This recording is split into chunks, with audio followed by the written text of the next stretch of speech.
اعوذ باللہ من الشیطان الرجیم بسم اللہ الرحمن الرحیم ومن الناس من يشتري لهو الحديث ليضل عن سبيل الله بغير علم ويتخذها هزوا أولئك لهم عذاب مهين صدق اللہ العظیم۔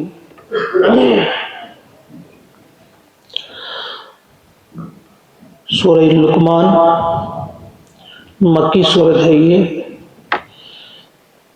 5 آیات اس کی ہم پڑھ چکے ہیں، اس کا مطالعہ کر چکے ہیں۔ آج جو میں نے آیت تلاوت کی یہ 6ٹھی آیت ہے۔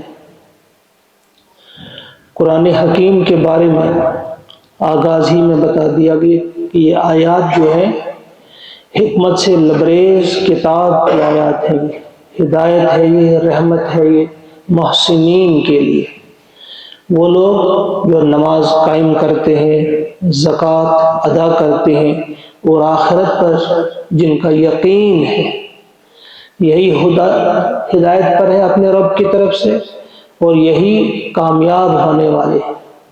ابھی ایک گروہ کا تذکرہ کیا پہلی 5 آیت میں، اب 6ٹھی آیت میں دوسرے گروہ کا تذکرہ ہو رہا ہے کہ لوگوں میں سے کوئی ایسا بھی ہے، وَمِنَ النَّاسِ، اور من سے الناس لوگ، اور لوگوں میں سے ایسا بھی ہے من جو یشتری خریدتا ہے، لوگوں میں کوئی ایک ایسا بھی ہے جو خریدتا ہے لہو الحدیث، کھیل کی باتیں، بیہودہ باتیں، بیکار کی باتیں، لیضل، تاکہ گمراہ کر دے، عن سبیل اللہ، اللہ کے راستے سے، تاکہ اللہ کے راستے سے پھیر دے، گمراہ کر دے، بھٹکا دے، بغیر علم، بغیر علم کے، یعنی بغیر کسی دلیل کے، وَيَتَّخِذَهَا، اور وہ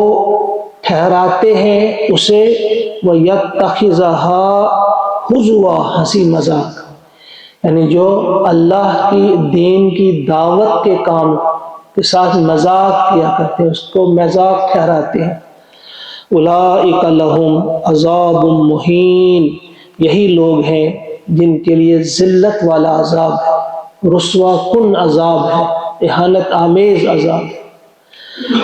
اب یہ دوسرے گروہ کا ذکر ہو رہا ہے کہ لوگوں میں سے ایک شخص ایسا بھی ہے، یا ہم کہہ سکتے ہیں کچھ لوگ ایسے بھی ہیں، صرف اس وقت کے لیے نہیں، آئندہ کے لیے بھی، تا قیامت ایسے لوگ رہیں گے جو ایسی چیزوں کو خرید کر لائیں گے، اس کی طرف لوگوں کو راغب کر کے اللہ کے دین سے روکیں گے، اللہ کے قرآن سے روکیں گے۔ لہو الحدیث آپ یاد رکھیں گے، یہ لہو الحدیث کیا ہے؟ جو خرید کر لاتے ہیں لہو الحدیث۔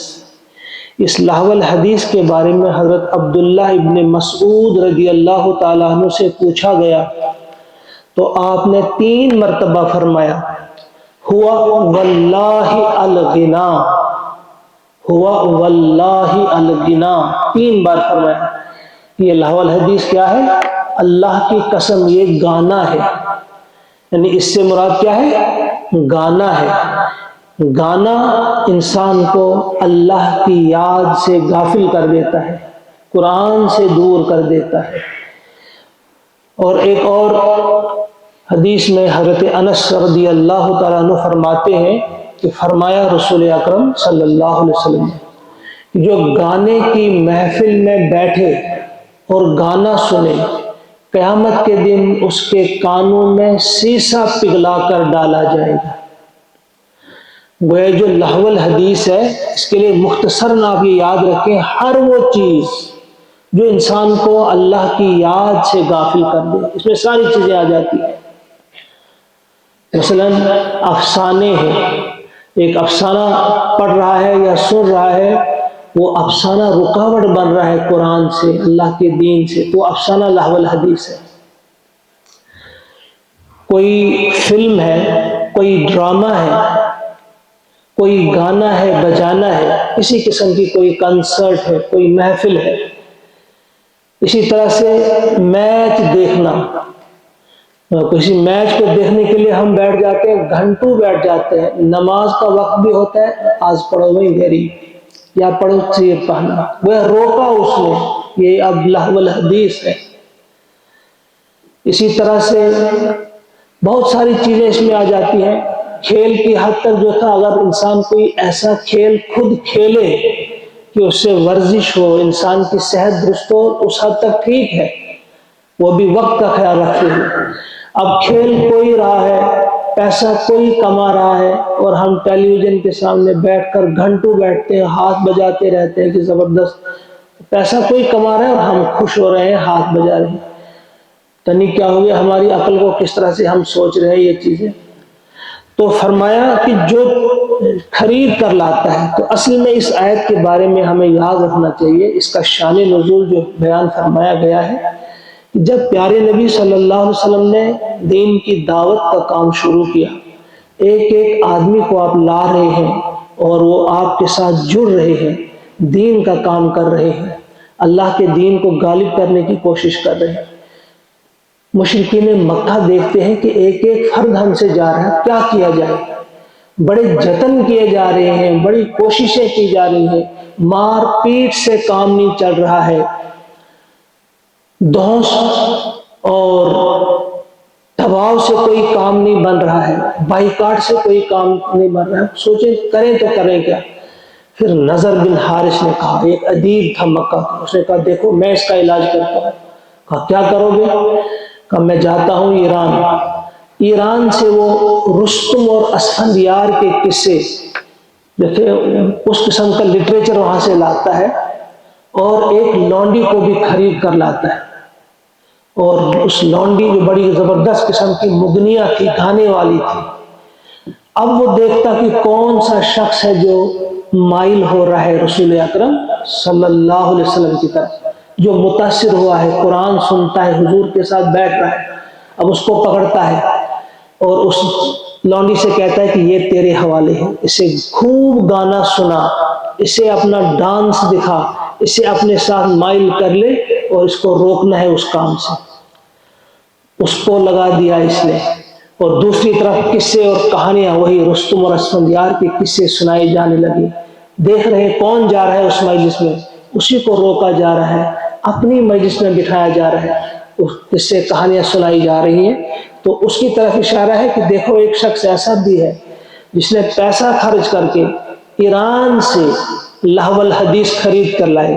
اب وہ گانے والی اس کو بھی لہو الحدیث کہیں گے، اور افسانوں کی اور کہانیوں کی وہ کتابیں، ان کو بھی ہم لہو الحدیث کہیں گے۔ تو یہ اس وقت جو تھا ایک چھوٹے پیمانے پہ یہ ہو رہا تھا۔ اگر آج آپ دیکھیں یہ لہو الحدیث کس وسیع پیمانے پہ ہے، آج ہر گھر میں یہ موجود ہے، ہر گھر میں نہیں، وہ زمانہ تھا جب ٹیلی ویژن کی بات تھی، اب ہر ہاتھ میں یہ موجود ہے موبائل کی صورت میں۔ کون سا شخص ہے جو اس سے بچا ہے؟ اس سے ٹھیک تھا، یہ ایک بہت زیادہ فائدہ مند چیز ہے، لیکن صحیح استعمال کون کر رہا ہے؟ بہت کم انسان ہے جو اس کا صحیح استعمال کر رہے ہیں۔ اب ہر ہاتھ میں موجود ہے، جو ہی قرآن کلاس ہے سوچتا ہے یہاں بیٹھ کر کیا کرنے لگے، میں باہر ذرا اسی کو دیکھتا ہوں، اور دیکھتا جاتا ہے، ریل دیکھتا ہے، یہ دیکھتا ہے، وہ دیکھتا ہے، وہ یہ بن گیا لہو الحدیث۔ یہی موبائل اس کے لیے بن گیا، اس میں جو بھی کچھ بھی آپ دیکھ رہا ہے، وہ فلم دیکھ رہا ہے، ڈرامہ دیکھ رہا ہے، ہنسی مذاق کی باتیں دیکھ رہا ہے، ہنس رہا ہے اپنے لیول سے، اپنے حساب سے باتیں بھی کر رہا ہے۔ تو یہ ہمارے سوچنے کی بات ہے۔ میں بڑے ادب سے کہوں گا، قرآن پاک کی آیت ہم پڑھ رہے ہیں، لیکن اس کو دیکھنا ہے، اس کی امپلیمنٹیشن دیکھنی ہے کہ ہم پر یہ کہاں فٹ ہوتی ہے۔ اپنی غلطیوں کو خود تسلیم کرنا ہے، ہم سے غلطیاں ہوئی ہیں، اب بھی ہو رہی ہیں، لیکن چلو ایک ارادہ اس وقت ہم کر سکتے ہیں کہ آئندہ ہم بچیں گے، کہیں ایسا کوئی بھی چیز اس قرآن سے ہمیں روک نہ پائے، مسجد سے ہمیں روک نہ پائے، اللہ کی یاد سے کوئی چیز ہمیں غافل نہ کرے۔ اس کا بڑا اہتمام کرنا ہے۔ آہستہ آہستہ ہماری سوچ کو پست کیا جا رہا ہے۔ آج آپ دیکھیں جو قرآن پڑھانا چاہتے ہیں بچوں کو، بچے قرآن پڑھیں گے، جہاں پڑھنے جاتے ہیں وہاں ایسے ہی رکھا جاتا، چلو 100 200 دیا کرو، کوئی نہیں دیتا۔ جب کسی محفل میں گانے بجانے والے آتے ہیں، لاکھوں روپیہ لے جاتے ہیں ایک رات کا محفل، جو بھی گانے کی محفل ہو، کسی شادی میں گانے کے لیے ہزاروں بلکہ لاکھوں روپے دیتے ہیں وہ لوگ۔ امام صاحب آتے ہیں نکاح پڑھانے کے لیے، اللہ کا کرم ہے ہر جگہ پیسہ نہیں لیتے ہیں وہ، لیکن جہاں لیتے ہیں اس کو دینا ہو 500 1000 مشکل ہوتا ہے۔ کچھ لوگ نہیں لیتے ہیں، اس کا اچھی بات ہے، وہ کہتے ہیں نہیں مدرسے کے لیے دو، مسجد کے لیے دو۔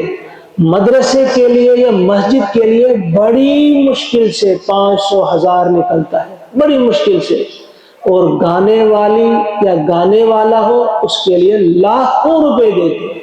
یہ ہمارا معیار بنا ہے، سوچنا ہے یہ۔ ہم کہتے ہیں یہ جوتے کیوں پڑھ رہے ہیں؟ جوتے نہیں پڑھیں گے تو کیا پڑھیں گے؟ میں یہ سمجھتا ہوں، میں یہ سوچتا ہوں اس بات پر کبھی کبھی کہ اللہ کا شکر ہے کہ آسمان سے آگ نہیں برس رہی، ورنہ ہمارے کرتوت تو ایسے ہیں کہ آگ بھی اگر برسے وہ بھی کم ہے، اللہ بچائے۔ قرآن پڑھانے کے لیے ہم 100 روپیہ دینے کے لیے تیار نہیں۔ فزکس پڑھاتے ہیں، کیمسٹری پڑھواتے ہیں اپنے بچوں کو۔ میں کسی سے بات کر رہا تھا، 12000 10000 ایک سبجیکٹ کا تیار ہے ہم دینے کے لیے۔ قرآن پڑھانا ہے، 200 دینا ہو 100 دینا ہو، آتے ہی نہیں ہے۔ فری پڑھانا ہو بھیجتے ہی نہیں ہے، ضرورت ہی محسوس نہیں کرتے۔ تو یہ کچھ ایسی باتیں ہیں، تلخ حقائق ہیں، یہ ہمیں ان پر غور کرنا ہوگا۔ یہ لہو الحدیث کیا ہے؟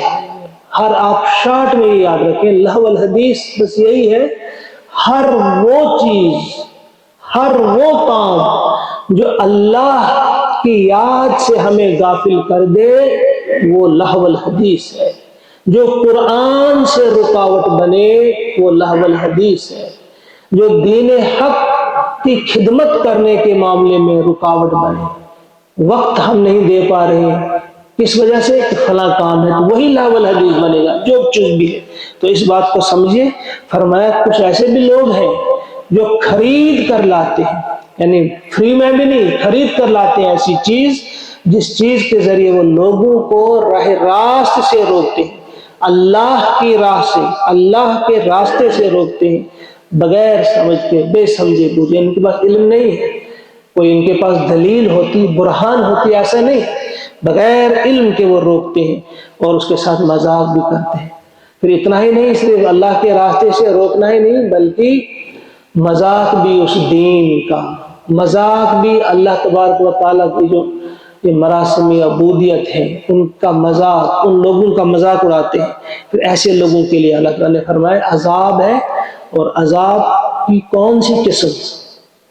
عذاب تو خطرناک ہے، جس قسم کی تکلیف بھی ہوگی، لیکن عذاب مہین کسے کہیں گے؟ ذلت والا عذاب، یعنی رسوا بھی کیا جائے گا۔ پہلے بھی کہا جا چکا ہے کہ کچھ لوگوں کو جہنم میں دھکیلنے سے پہلے، جہنم میں ٹھونس دینے سے پہلے ان کو رسوا کیا جائے گا، لاکھوں کروڑوں انسانوں کے سامنے ان کی تضحیک، مذاق، رسوا کیا جائے گا۔ وہ کہیں گے کاش اب ہم کو جہنم میں ہی پھینک دیتے، مگر اس رسوائی سے ہم بچ پاتے۔ یعنی رسوا کرنے والا عذاب بھی، ذلیل بھی کیا جائے گا۔ تو ایسے لوگوں کے لیے ہے رسوا کن عذاب۔ تو یہاں سے اب یہ بہت سارے مسائل نکلتے ہیں کہ یہ جو گانا بجانا اگر یہ حرام ہے تو یہ آلات جو ہیں، گانے بجانے کے آلات، ان کی خرید و فروخت بھی حرام ہے۔ جس طرح شراب کا بیچنا خریدنا حرام ہے، اسی طرح سے گانے بجانے کے آلات، ڈھولک ہو، باجا ہو، یا کیا ہوتا ہے شہنائی وغیرہ، یہ سب چیزیں ان کا خریدنا، ان کا بیچنا، یہ اسی میں آ جاتے ہیں، یہ جائز نہیں ہے۔ وَإِذَا تُتْلَى عَلَيْهِ آيَاتُنَا، اور جب پڑھ کر سنائی جاتی ہیں انہیں ہماری آیات، واللہ منہ پھیر دیتے ہیں یہ، مستکبراً تکبر کرتے ہوئے، جب انہیں اللہ کی آیات سنائی جاتی ہیں تو منہ پھیر لیتے ہیں، اور کیسے؟ تکبر کرتے ہوئے، گھمنڈ کرتے ہوئے، اتراتے ہوئے یہ اللہ کی آیت سے منہ پھیر لیتے ہیں۔ کَأَلَّمْ يَسْمَعْهَا، جیسے انہیں سنا ہی نہیں۔ کَأَنَّ فِي أُذُنَيْهِ وَقْرًا، گویا کہ اس کے کانوں میں وقرا، گرانی ہے، بہرا پن ہے، گویا کہ وہ بہرے ہیں، بہروں کی طرح منہ پھیر لیتے ہیں جیسے انہیں سنا ہی نہیں۔ فَبَشِّرْهُ، سناؤ اسے، اس قسم کے انسان کو سناؤ خوشخبری۔ کیسی خوشخبری؟ بِعَذَابٍ أَلِيمٍ، دردناک عذاب کی۔ حالانکہ بری خبر ہے، لیکن یہ اس کا استہزاء ہے کہ ان کو خوشخبری سناؤ۔ خوشخبری کیا ہے؟ عذاب کی خوشخبری۔ ان الذین آمنوا، اس کے برعکس جو لوگ ایمان لے آئے، وعملوا الصالحات، نیک اعمال کیے، اچھے کام کیے، لہم، ان کے لیے ہے جنات النعیم، نعمتوں سے بھری جنتیں۔ صرف نعمتیں نہیں کہا، اگر کہا جاتا ان کے لیے نعمتیں ہیں، اس کا معنی یہ ہوتا کہ باغ کسی اور کا ہے، جنت کسی اور کی ہے، یہ وہاں جاتے ہیں، وہاں سے نعمتیں لاتے کھاتے۔ کہا ان کے لیے نعمتوں بھری جنتیں ہیں، یعنی یہ جنتیں ان کی اپنی ہیں، کسی کا احسان نہیں ہے، کسی سے مانگنی نہیں ہے، اس کے لیے کوئی روک ٹوک نہیں ہے، اس کے لیے کوئی وقت مقرر نہیں ہے کب جائیں گے کب نہیں جائیں گے۔ یعنی اس میں بڑا یہ، اگر آپ غور کریں گے، جنات النعیم الگ الگ نہیں ہے، یہ کہ ان کے لیے نعمتیں ہیں اور جنت الگ ہے، نہیں، نعمتوں بھری جنتیں ان کے لیے جنت ہے، جنت انہی کی ہے، اور ان جنتوں میں نعمتیں ہیں، ایک قسم کی نہیں، ہزاروں قسم کی نعمتیں، قسم قسم کی نعمتیں، خالدین فیہا، اور ان میں رہیں گے یہ ہمیشہ، خالدین فیہا، یعنی خطرہ نہیں ہوگا کہ وہ کبھی سوکھ جائیں گے، ان پر کبھی خزاں آئے گی، ایسا بھی خطرہ نہیں ہے۔ اس کا بھی خطرہ نہیں ہے کہ کسی وقت وہ چھن جائیں گی، کہ بس آج تک آپ ہی تھی اب نہیں، وہ ہمیشہ انہی کے لیے رہیں گی۔ یہاں ہم 10 20 یا 50 100 سال کے لیے کہیں باغ اگر حاصل کریں گے، ہم بڑے خوش ہوتے ہیں، ہم نے محنت سے کمایا، کوئی گھر بنایا، کوئی باغ کمایا۔ اللہ فرماتے ایک گھر نہیں، کئی قسم کے محلات ہوں گے اس جنت میں، کئی قسم کے باغات ہوں گے اس میں، نہریں ہوں گی، تو وہ چیزیں ملیں گی، اور ملیں گی فار ایور، خالدین فیہا، ہمیشہ رہیں گے ان میں۔ وعد اللہ حقا، یہ اللہ کا سچا وعدہ ہے، یعنی یہ کسی ایسی شخص کا وعدہ نہیں ہے کہ جو پورا کرنے پر قادر نہ ہو، یہ اللہ کا وعدہ ہے، اور اللہ ہر چیز پر قادر ہے۔ وَهُوَ الْعَزِيزُ الْحَكِيمُ، وہ غالب ہے اور وہ حکیم ہے، وہ حکمت والا ہے۔ ایسا نہیں کہ وہ کر نہیں سکتا، وہ کر سکتا ہے، کرے گا، اور اس کا وعدہ بھی سچا ہے، اس سے زیادہ سچا وعدہ کسی اور کا نہیں ہو سکتا۔ ایک آیت کو اور ہم کریں گے، وہ ٹائم، چلو ٹائم ہو گیا تو آئندہ آیت کار کریں گے۔ اللہ سے دعا ہے وہ ہم سب کو توفیق عطا فرمائے کہ ہم ان آیات پہ، مختصر سی آیت، صرف 4 آیات آج ہم نے ان کا مطالعہ کیا، اللہ سے مانگتے ہم وہ ہمیں وہ شعور عطا کرے، وہ نظر عطا کرے کہ ہم اللہ تعالیٰ کی دی ہوئی نعمتوں کو پہچانیں، اور اللہ تعالیٰ کی پڑھائی ہوئی، اللہ تعالیٰ کی سکھائی ہوئی جو باتیں ہیں، جو درس ہے، اس کو سمجھ کر ان پر عمل کرنے کی بھی پروردگار ہمیں توفیق عطا فرمائے۔ ربنا تقبل منا انک انت السمیع العلیم، آمین۔ السلام علیکم ورحمۃ اللہ وبرکاتہ۔